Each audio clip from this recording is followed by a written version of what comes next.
Some legends go out with applause. Others vanish in silence.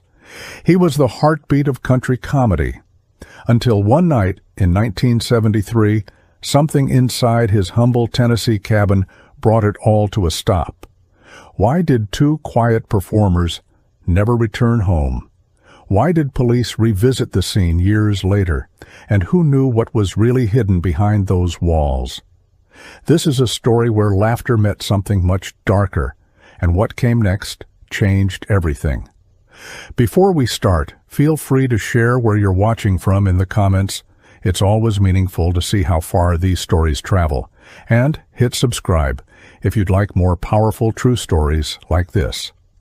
David Ackerman wasn't born famous. Most people knew him as String Bean, the lanky banjo-picking jokester from the TV show Hee Haw. He wore a long shirt, pants that stopped just below the knee, and a grin that made you feel like home. He wasn't flashy. He didn't chase headlines. But on stage, he was loved, especially by older fans who'd grown up with radio comedy, bluegrass, and a slower pace of life. But String Bean never seemed to forget where he came from. He and his wife Estelle lived in a modest wooden cabin just outside Ridgetop, Tennessee.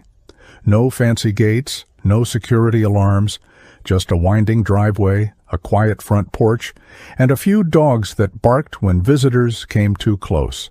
And yet, it's what happened in that very house, one quiet Saturday night in November 1973, that would leave Tennessee shaken for decades. That evening, String Bean had played at the Grand Ole Opry, just like he had many times before. He arrived in the early evening, played his set, shook hands with a few regulars backstage, and left the building smiling. It was a routine night, the kind that blends in with 100 others, except this one wouldn't end the same. Estelle had gone with him. She always did. After the show, they stopped to chat, then made the 30-minute drive back home. The dogs barked as they pulled in. The porch light flickered.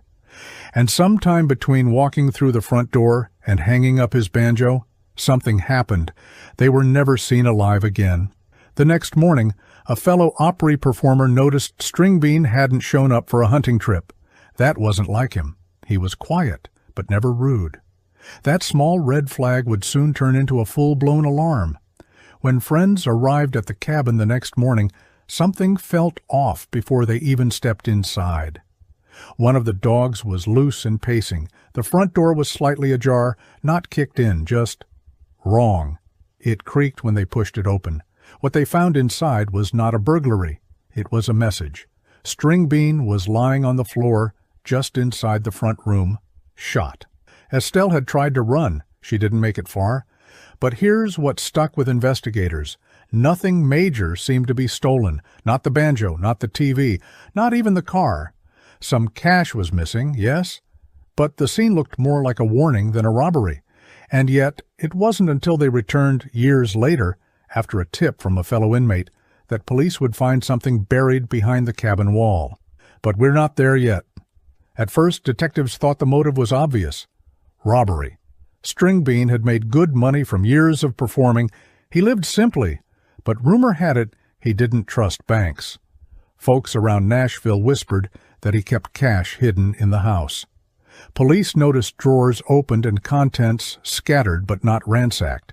His banjo, worth thousands, was untouched. Guns still hung on the wall. A small box of coins sat out in the open. Why would a thief leave those behind? Then they found Estelle, just outside the house behind the cabin. She had been chased and shot trying to escape. But again, her purse was still on her shoulder, jewelry still on her wrist. If someone came for valuables, they didn't take much. But if it was personal, who would target such a quiet couple? The next clue would come from a pair of muddy footprints near the back fence. News of the murders spread fast, not just in Nashville and across the entire country music world. Fans were heartbroken. Older folks who had watched Hee Haw for years were in disbelief. The idea that someone would hurt String Bean, a man who played banjo and made people laugh, felt like something had broken in the world. But even more disturbing? Locals were nervous because they knew exactly what the rumors were. Everybody had heard that Stringbean kept large amounts of cash at home. He didn't trust banks. Some said he kept bills in his mattress. Others claimed it was under the floorboards. So was this just a thief who took it too far? Or did someone know him?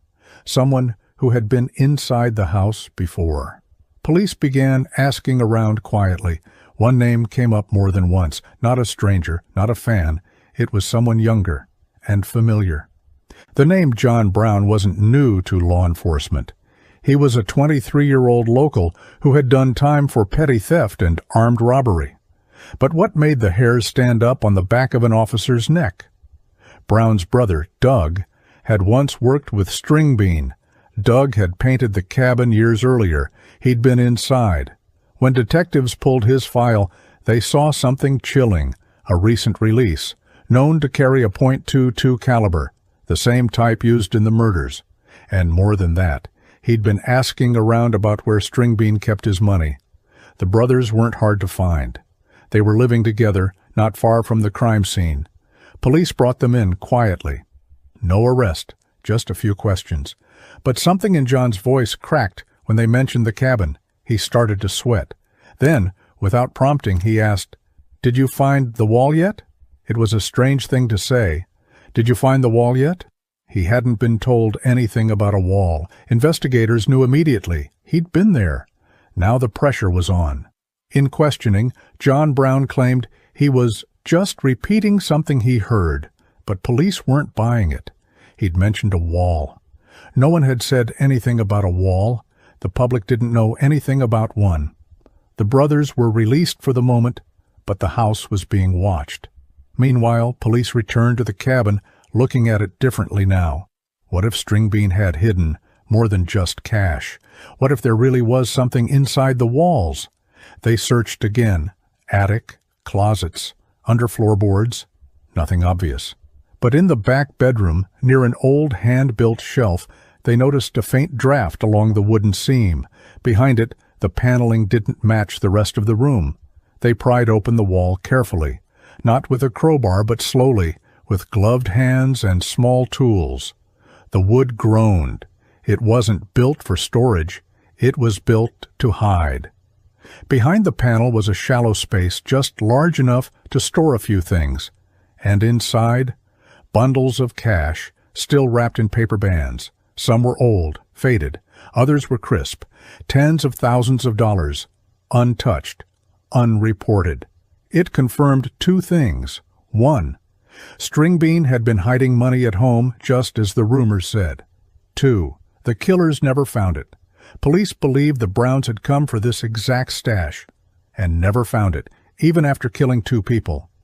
But now they had a new question. If the killers didn't get the money, what exactly did they take? The answer would explain everything and lead to a second, almost forgotten clue near the cabin woods. Just beyond the edge of the cabin's yard, near the back fence, a deputy had spotted something earlier that morning. A partial boot print pressed into a patch of frozen dirt. At the time, it didn't seem significant. But now, knowing what lay hidden in the wall, it seemed more important. It was a heavy step, like someone had paused or turned suddenly. The print matched the tread of a common work boot, size 11. It wasn't unusual, but it gave officers a direction. The impression pointed toward the woods, not the road.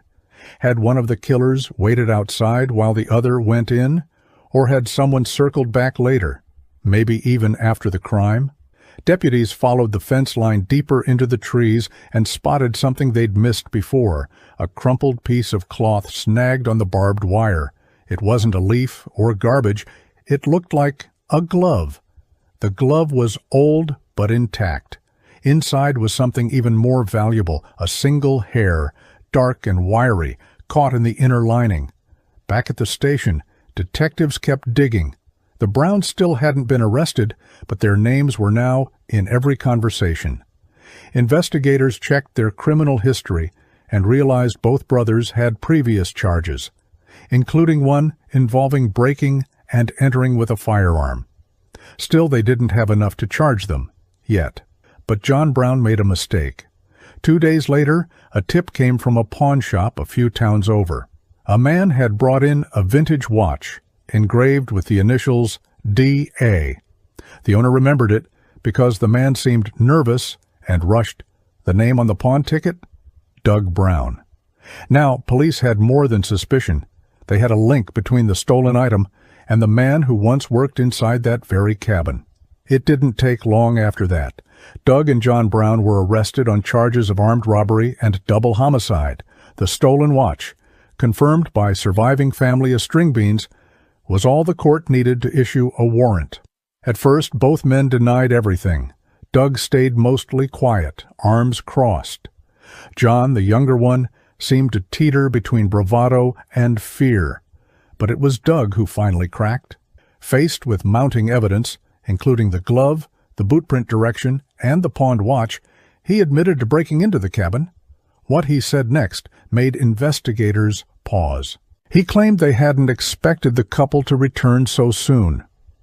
"We thought they'd be at the Opry all night," he said, "but they came back too fast." And then he added one more thing, something that brought a sudden chill to the room.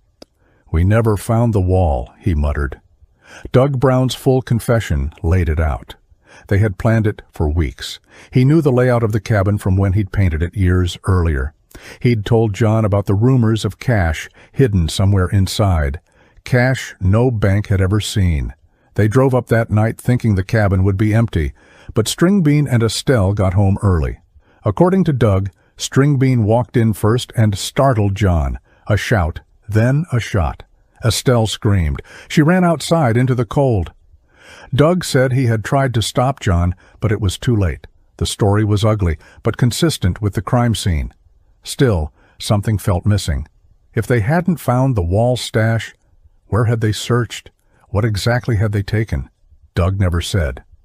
And one detective remembered. Not all the drawers were open. Just one. The old wooden chest near the fireplace. That chest was plain, worn, easy to overlook. But when investigators went back, this time with permission from Stringbean's family, they opened it carefully. Inside were some old clothes, a pair of suspenders, a cracked radio, and beneath those, a faded envelope, yellowed at the edges, sealed shut. It had Stringbean's name on the front, handwritten. Inside they found a note, folded neatly. It wasn't dramatic, just a few sentences. It read, "If anything happens, the rest is behind the wall. Tell Estelle's brother. He'll know." The handwriting was confirmed as Stringbean's, a quiet man, but careful. He must have known the rumors would spread. He'd tried to keep her safe even in death. But why hadn't anyone known about the note sooner? Had someone else found this before and put it back? Detectives couldn't prove it. But someone, they believed, had gone through the chest before the police ever arrived. The letter confirmed one thing. Stringbean had been hiding money, and he didn't fully trust anyone, not banks, and maybe not even local law enforcement. But the fact that the letter hadn't been found until now raised a troubling question. Was the cabin truly undisturbed before police arrived, or had someone entered after the murders, but before the first official search? There were no signs of forced entry after the fact. No broken windows, no new tracks in the dirt. But one neighbor claimed she saw a dark pickup truck parked down the road early the next morning, well before news of the killings broke. She hadn't thought much of it at the time. Had someone come back for something? Or to check if the money was found? There was no proof, no license plate, no witness who saw the driver. But it wouldn't be the last time someone returned to that cabin. With Doug and John Brown behind bars, many believed the case was finally over. The courtroom was packed during sentencing. The brothers were convicted of first-degree murder, robbery, and conspiracy, and both received life in prison. But justice didn't feel like closure. Estelle's family rarely spoke publicly, but one relative told a reporter, "They died scared. That's what I can't stop thinking about." The cabin was eventually boarded up.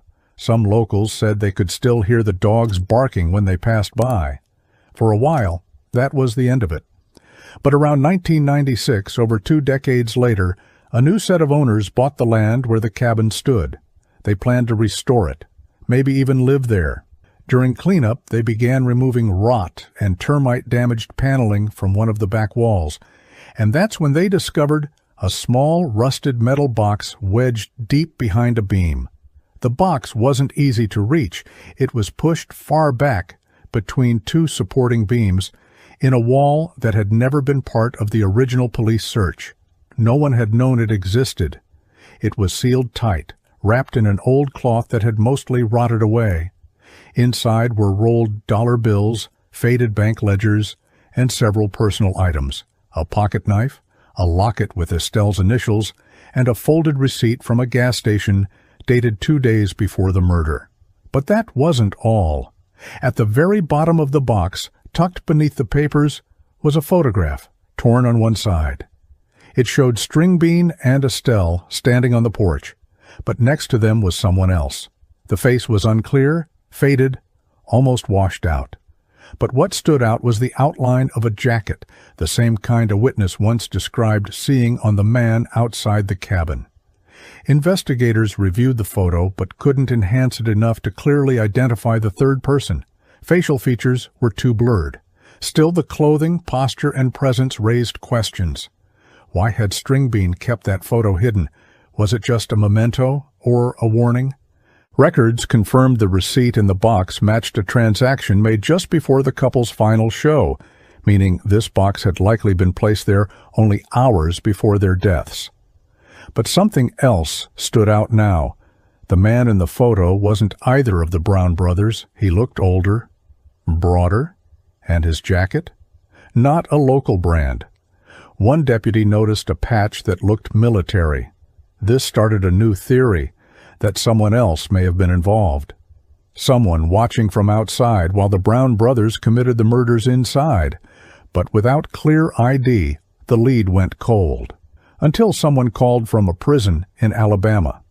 The call came from a man named Clarence Hensley, an inmate serving time for unrelated charges.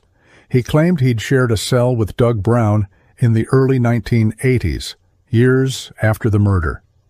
Clarence said Doug used to talk in his sleep about a man named Red, a man who watched the porch the night of the killings. Doug never named him in daylight, but according to Clarence, he once muttered, "Red never got what he came for. We should have gone back." Police had no Red listed on record, but when they pulled old employment files, they found something odd. The cabin had once been worked on by a contractor named Marvin Red Pollard, a former Army mechanic who lived 2 counties over. He died in the late 80s. But what caught their attention? Pollard had been arrested for armed robbery in 1972, just a year before the Stringbean murders. Marvin Red Pollard had slipped through the cracks. He died of heart failure in 1988, long before DNA evidence became a routine part of cold cases.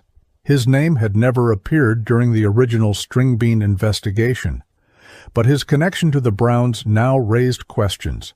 Pollard had served time at the same low-security prison as Doug Brown, released just months before the murders. Even more, records showed that Pollard had done handyman work at cabins around Ridgetop, including one owned by a neighbor of Stringbean's, and in that gas station receipt found in the hidden box, a second purchase was listed, a can of motor oil under a different name.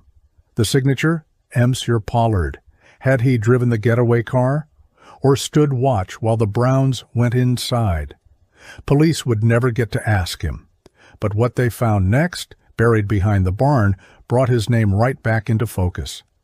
The new property owners hadn't planned on disturbing the barn, but a portion of the floor was beginning to sink, likely due to water damage. While pulling up the old boards, they hit something metallic, large, round, rusted. It was an oil drum, half buried in red Tennessee clay. At first, they thought it was just garbage. But when they pried it open, the smell was sharp. Old gasoline, rotted paper, mildew. Inside were fragments of cloth, a torn duffel bag, and wrapped bundles of letters and receipts, too damaged to read.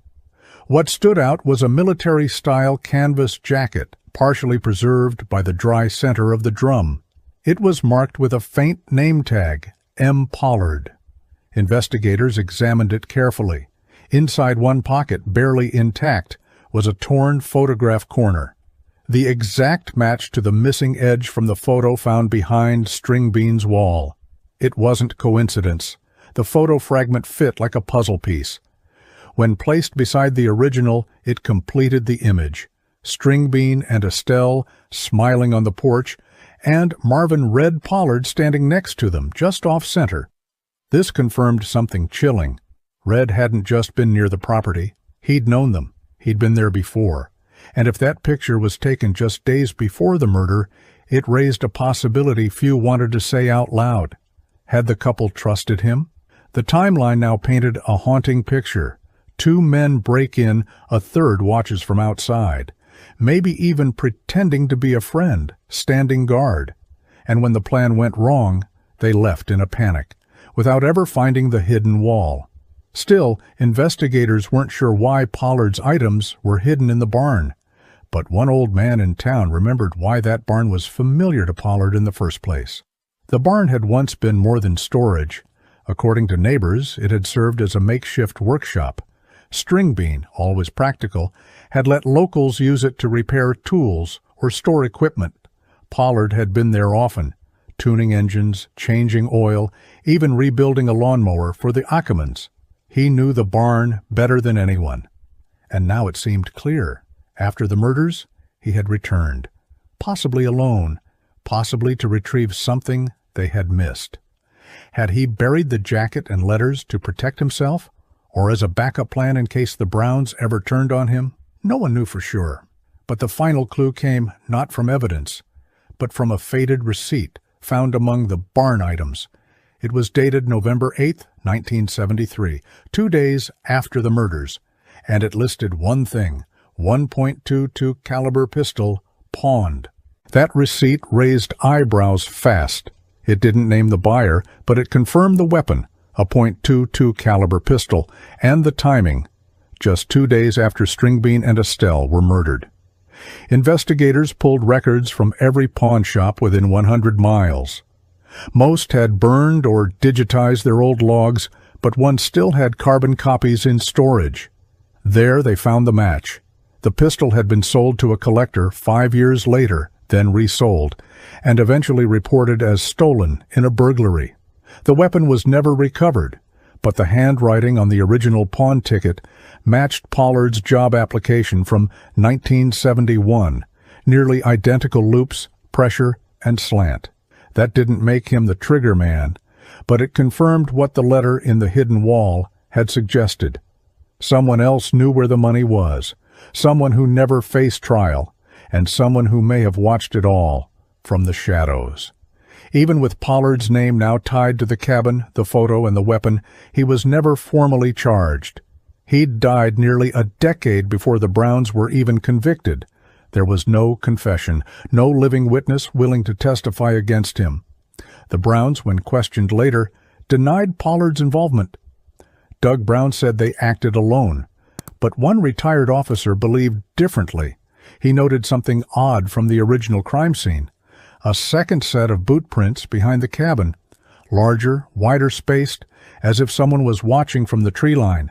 Back then they had assumed the prints were left by first responders. But now, looking at photos, they clearly predated the arrival of police. So who stood back there in the dark, saying nothing, watching as a man and woman were shot? The evidence couldn't answer that, but the missing gun and the buried box strongly hinted that someone had returned.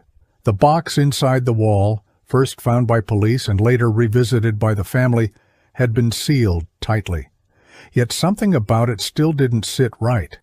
It was a small space, barely deep enough to fit the bundles of cash, but one corner seemed oddly shaped, almost as if another panel had once covered something else. A contractor working on the cabin restoration decided to take a closer look. Gently removing part of the wall frame, he discovered a shallow crevice behind the support beam. Tucked inside was a single, sealed envelope. The handwriting was faded, but the name on the outside read simply, Estelle. It was addressed in String Bean's handwriting. When opened, it revealed only a short note.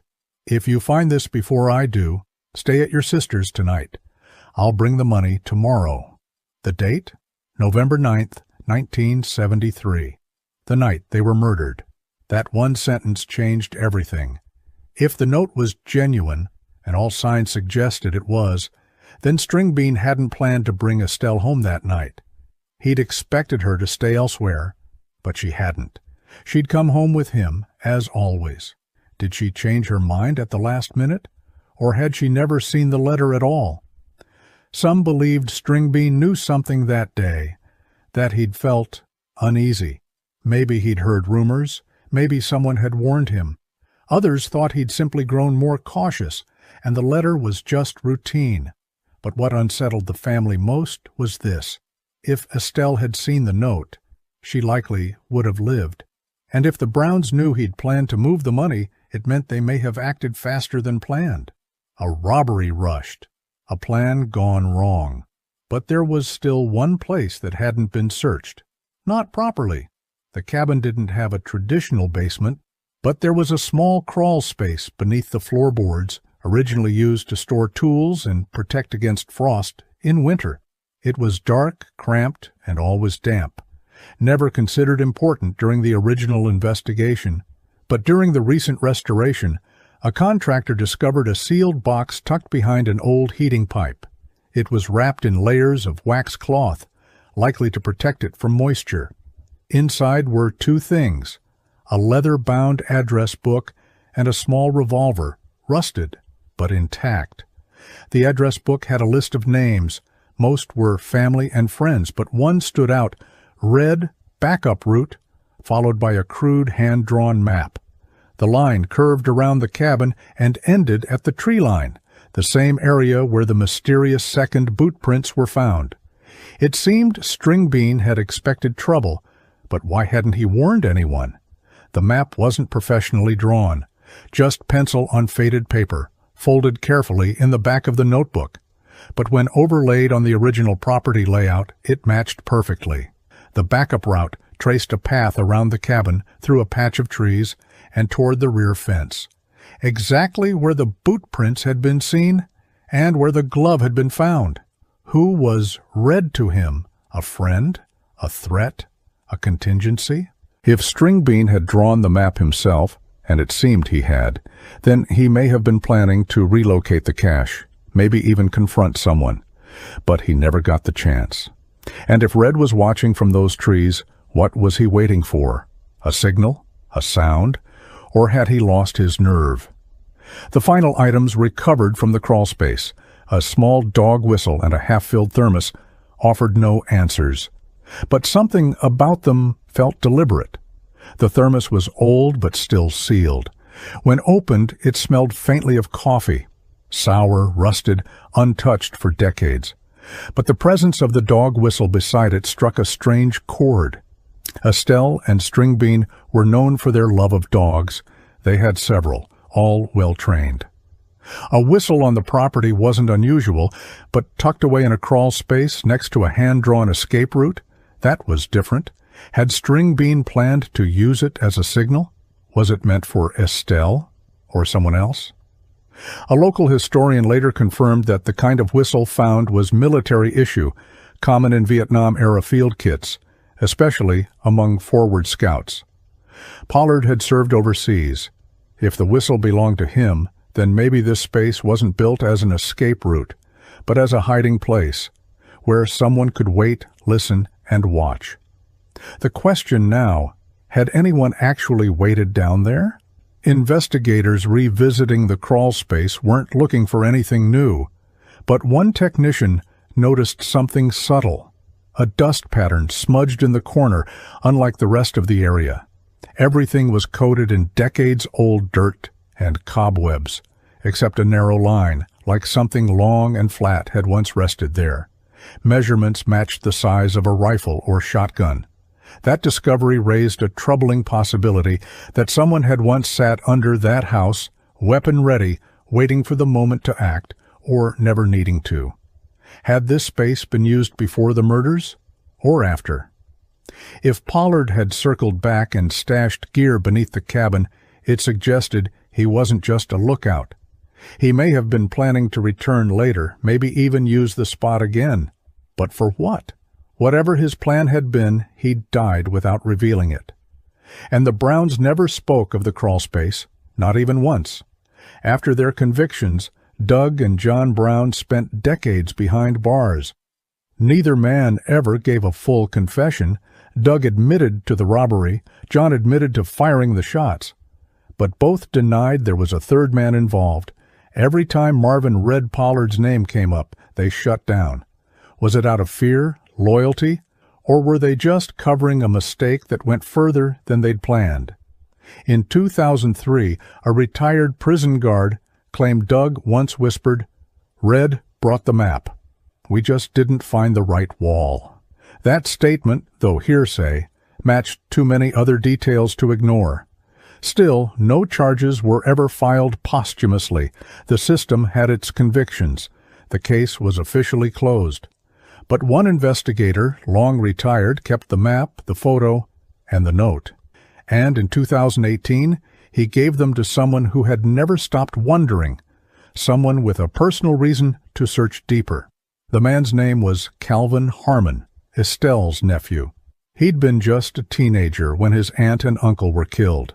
Now in his late 60s, he still visited the site once a year to walk the grounds, talk to locals, and sit for a while near what remained of the porch. When the retired detective handed him the documents, he didn't expect much. But that note addressed to Estelle, the one that said, "Tell Estelle's brother, he'll know," hit him differently now. Because Estelle's brother had passed away years earlier, and Calvin had inherited his things, including an old envelope Estelle had once mailed him, never opened, postmarked the day before the murders. He hadn't known it existed. It was tucked in a family Bible. Inside the envelope, a single photo. Estelle, string bean, and a handwritten caption, "Red says we're being watched." Probably just squirrels. But maybe it wasn't. That one sentence, "Red says we're being watched," took everything from speculation to something closer to certainty. The caption wasn't a warning. It was a joke, a casual remark scribbled without fear, which meant, at least at the time the photo was taken, Red wasn't seen as a threat. But knowing what happened later, it changed everything. Calvin brought the photo to the local museum, where the original shot had been scanned years earlier. When they compared the two versions, the original and the restored corner from the crawlspace, one detail stood out. Red's hand was resting on the porch rail, but in the recovered corner you could now see his fingers gripping something just out of frame, round, metallic. Zoomed in, it looked like a small key. Calvin never did find out what that key belonged to, but to this day the cabin shed remains padlocked shut. The shed behind the cabin had always been there, a squat, rust-colored structure leaning slightly to one side. Over the years, it had been used to store tools, firewood, and gardening supplies, but during every investigation, every visit, it was overlooked. Not locked because it was suspicious, but because it was ordinary. The padlock was rusted shut, the door warped from years of weather. Calvin had assumed it was empty. But the photo, with Red holding what looked like a small key, brought new meaning to that locked door. He returned days later with a locksmith. When the door finally creaked open, the air inside was dry and still. No strong smell, no obvious signs of life, just a workbench, a few rusted toolboxes, and a shelf full of oil cans. But behind one of the shelves, loose against the back wall, was a thin wooden panel, slightly ajar. The shelf looked like it had been nailed to the wall. But when Calvin tugged gently at the edge, it shifted. One hinge creaked. Then, with a bit more pressure, the entire unit swung out like a hidden door. Behind it was a small alcove, about the size of a suitcase. Inside was a wooden crate, no markings, no labels, just a rusted latch and a split down the side. Calvin hesitated. Was this really something, or just an old stash left behind? He pried the crate open and found a rolled cloth bag, heavy with the sound of metal shifting inside. Within it were dozens of small items, coins, receipts, empty envelopes, and one wallet. When he opened the wallet, the ID card inside said, David Ackerman. It was string beans, but his real wallet had already been logged into evidence decades earlier. So whose version was this, and why was it hidden?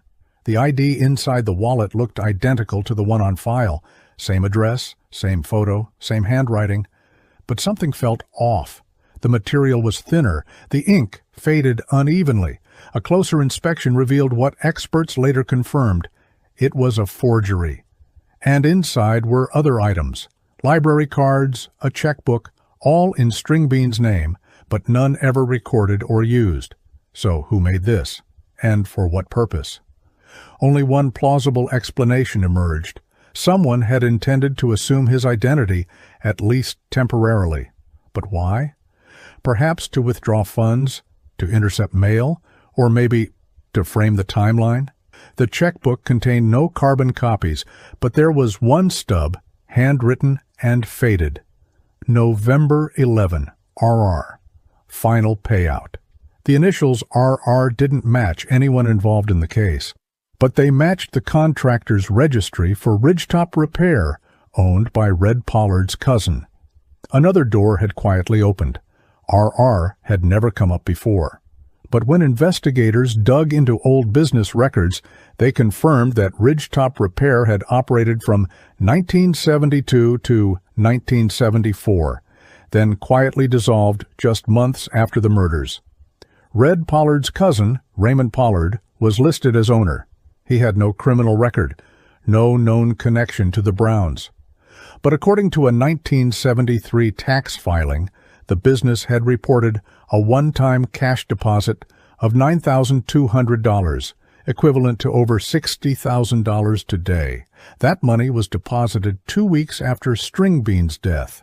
Raymond passed away in 1992. He was never questioned, never mentioned in the investigation. But here he was, the silent fourth name in a case that officially only ever had 2 suspects, with no living witnesses, no further evidence, and no way to confirm where that money came from. The case hit a quiet wall again, until Calvin found one more thing, tucked in the floorboards. It was just paper, curled and brown at the edges, lodged deep in a crack under the floor near the shed's threshold. Most would have missed it, but Calvin pulled it free and unfolded what appeared to be the final page of a notebook. It was written in Stringbean's voice. You could tell by the phrasing. A man not used to long letters, just short notes, clean, direct. If they come, I'll walk her out front. Let them think it's normal. Keep eyes off the shed. Red can handle the rest. If I don't come back in, check the map. That single paragraph revealed more than years of files. Stringbean hadn't just been cautious, he knew something was coming. And he had a plan, one that didn't go as expected. But there was one phrase that stood out above all else. Red can handle the rest. Had he trusted the wrong man? The last page in Stringbean's handwriting reshaped everything. It confirmed he suspected danger and had placed his trust in someone named Red. He'd hoped to walk Estelle out front, make it seem routine, let her pass unnoticed. But that plan never happened. They both came home. They both went inside. The Browns had entered too soon. And Red? If he was meant to handle the rest, then he had either failed or chosen not to. Which leaves one haunting possibility. Red was never part of the plan. He was a risk Stringbean underestimated, or a threat he misread as loyalty. Calvin folded the note and placed it beside the old photo. He didn't try to solve what couldn't be solved, but he understood more now. About the silence, the planning, and the reason investigators kept returning. Because one detail remained unexplained. No one ever found the key Red was holding. The cabin no longer stands. What was left of it was taken down in 2020 after the structure became too unstable. The land remains fenced but open, a quiet field surrounded by trees that still remember. People still stop by, mostly locals, some fans. A few family members who lived through the headlines, and once a year, Calvin returns with a small photo and leaves it on a wooden marker near where the porch once stood. It's not marked with names, no plaque, just a smooth stone and a folded page. He doesn't talk much about what he found in the shed, but he keeps the map, and the dog whistle, and the note.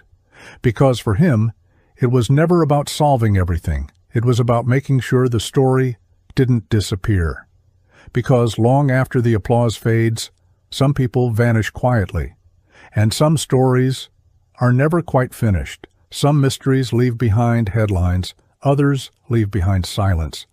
Stringbean's story was never about how famous he was, but how carefully he tried to live and how little that protected him. He trusted too deeply, planned too late. And what followed became one of country music's quietest tragedies. 3 names were exposed, 1 still lingers, and somewhere the truth may still be hidden behind a key that no one ever found. The Stringbean murder case remains one of country music's most haunting true crime stories.